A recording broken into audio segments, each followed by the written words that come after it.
নমস্কার বন্ধুরা, অষ্টম শ্রেণী কম্পিউটার বিষয়ে ফার্স্ট ইউনিট টেস্ট বা ফার্স্ট সামেটিভ ইভ্যালুয়েশন 2025 যেটা তোমাদের বিভিন্ন স্কুলে এখনই শুরু হয়ে গেছে। আজকে আমরা কম্পিউটার বিষয়ে মোস্ট ইম্পর্ট্যান্ট প্রশ্নগুলো নিয়ে হাজির হয়ে গেছি। তো আমরা ইতিমধ্যেই বাংলা, অঙ্ক, ইংরেজি সহ সমস্ত বিষয়ের প্রশ্ন উত্তর সহ বিভিন্ন ভিডিও পোস্ট করেছি। তোমরা এখন দেখে থাকলে অবশ্যই সেটা প্লেলিস্ট সেকশন থেকে দেখে নিও। আজকে যেটা নিয়ে আলোচনা করবো সেটা কম্পিউটার বিষয়, যেটা খুব গুরুত্বপূর্ণ একটি সাবজেক্ট। তো তোমরা কী করবে, তোমরা অবশ্যই ভিডিওটি লাইক করে চ্যানেলটিকে সাবস্ক্রাইব করে রাখবে, কারণ এরপরে তোমাদের সেকেন্ড ইউনিট টেস্ট এবং থার্ড ইউনিট টেস্টের যখন পরীক্ষা চলে আসবে, তখন যখন কোনো আমরা ভিডিও পোস্ট করব সবার আগে তার নোটিফিকেশানটা তোমাদের কাছে চলে যাবে। তো চলো সরাসরি দেখে নিই কেমন ধরনের প্রশ্ন আসছে। একটা স্কুলের প্রশ্ন তোমরা দেখতেই পাচ্ছ, first summative evaluation 2025, class 8 subject computer, full marks 30, সময় 1 ঘন্টা, নাম, রোল নাম্বার, সেকশন এগুলোতে লিখতে হচ্ছে। একের দাগে যেটা বলেছে দেখো, যেটা বলছে যে সত্য মিথ্যা নির্বাচন করো, ঠিক আছে, 5 নাম্বার আছে। একে দায় বলছে সিপিইউ হার্ডওয়্যারের উদাহরণ, এটা সত্য না মিথ্যা? তো সিপিইউ অবশ্যই হার্ডওয়্যারের উদাহরণ। আচ্ছা, এবার বলা হচ্ছে যে সিপিইউকে বলে কম্পিউটারের ব্যাটারি, তো এটা মিথ্যে হয়ে যাবে, কারণ সিপিইউ কম্পিউটারের মস্তিষ্ক। ইউপিএসকে বলা হয় কম্পিউটারের ব্যাটারি। এরপর 3 দাগে যেটা বলছে 6 সংখ্যাটি নিউমারিক কি এর অন্তর্গত, হ্যাঁ এটা F6 আছে যেটা, ওটা নিউমারিক কি। আচ্ছা, 4 দাগে যেটা বলছে ইউপিএস হলো কম্পিউটারের মাথা, এটা ভুল, ঠিক আছে, ওটা হবে সিপিইউ হলো কম্পিউটারের মাথা। 5 দাগে যেটা বলা হচ্ছে যে প্রসেস করা হলো কম্পিউটারের একটি কাজ, এটা সত্য। তাহলে সত্য মিথ্যাগুলো আমরা আলোচনা করে নিলাম। এবার যেটা আসছে 2 দাগে দেখো, 2 দাগে যেটা বলছে যে হার্ডওয়্যারের যন্ত্রাংশগুলি ড্যাশ ও ড্যাশ কাজের সঙ্গে যুক্ত, ঠিক আছে। হার্ডওয়্যারের যে যন্ত্রগুলো থাকে, বিভিন্ন যন্ত্র যেমন মনিটর আছে বা হার্ডওয়্যারের যে পার্টসগুলো আর কি, সিপিইউ, এগুলো কী কী কাজের সাথে যুক্ত সেটা লিখতে হবে। 2 দাগে বলা হচ্ছে যে একটি স্টোরেজ ডিভাইসের নাম হলো ড্যাশ। কম্পিউটারের স্টোরেজ ডিভাইসের নাম কি তোমরা জানো, ঠিক আছে। স্টোরেজ ডিভাইস যেমন মেমোরি কার্ড হয়, ঠিক আছে। এবার বিটের পুরো কথা কি সেটা লিখতে হবে।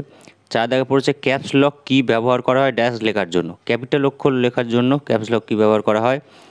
5 দাগে বলছে যে স্পেশাল ক্যারেক্টার কী লেখার জন্য কী চেপে লিখতে হয়, ঠিক আছে। ফাংশন কি যেটা স্পেশাল ক্যারেক্টার সেটা লেখার জন্য কিবোর্ডের কী চাপতে হয় সেটা এখানে লিখতে হবে। 3 দাগে বলা হচ্ছে যে টিকা লেখো দুটি প্রাইমারি মেমোরি, একে পড়েছে এটা 2 নম্বর আছে, দুটি প্রশ্ন লিখতে হবে।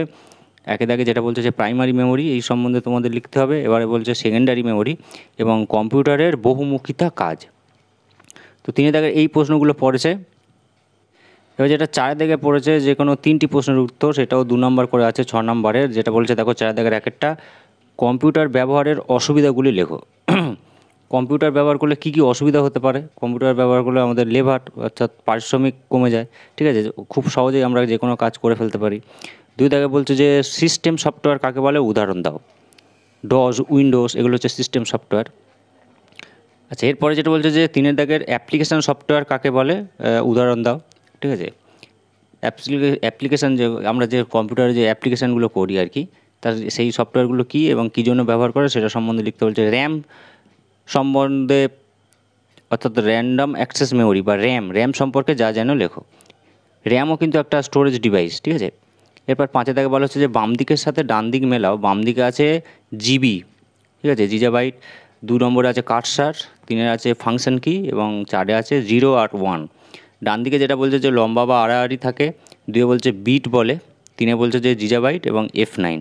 তো আমরা যদি পরপর মেলাই, জিবি থেকে কি হবে না জিজাবাইট 3-এরটা, মানে বাম দিকের 1-এর সাথে ডান দিকের 3-এরটা মিলবে।